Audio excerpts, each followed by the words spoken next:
Namaste and greetings everyone, and happy Diwali. Today we are at the Botanical Gardens in Leicester, and yes, I have brought the Masala Tour to the Botanical Gardens. And you may ask why? What is the connection between the India in Britain and the gardens of Britain? Well, I think that there is a very deep connection. Britain has a tremendous love for nature. It is the best culture in the world for gardening. It has international garden festivals like the Chelsea Flower Show, which attracts people from all over the world. You know, the parks are everywhere. Right in the city centers we can find not one but several parks all over the country. In fact, the park tradition was taken by the British from here to India even. And parks are beautiful places. They are restful. They remind us about the beauty and abundance of nature. And to me, that is where our connection between India and Britain lies, because actually India has a tremendous spiritual tradition for nature, and Britain has more of a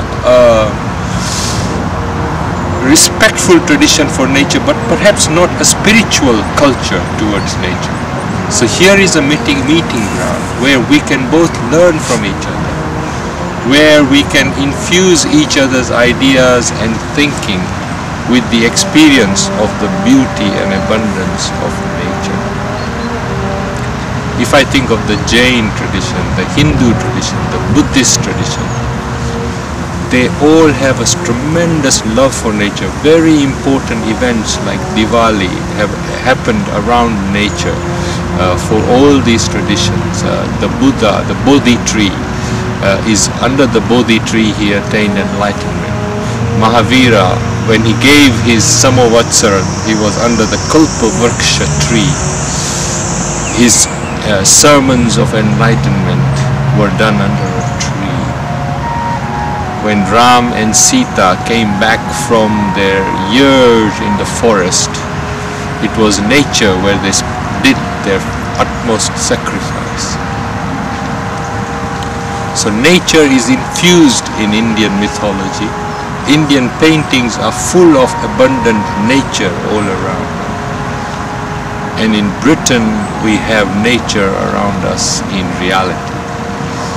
We have nature tamed in the garden,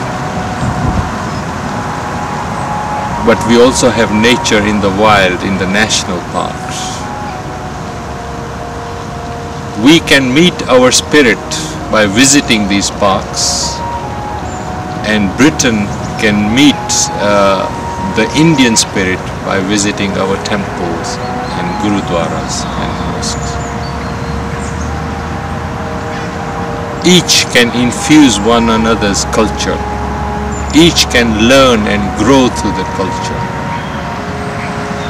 In my work in diversity, where the focus is about educating and encouraging cultures, leaders to respect one another, to embrace difference rather than to suppress difference, I always say that the best teacher for diversity is not the classroom, nor is it the temple, but it is actually nature in its beauty and abundance.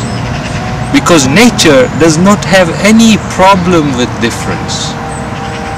You only have to look behind me to see the different colors and trees and plants staying together. Why do we have this problem?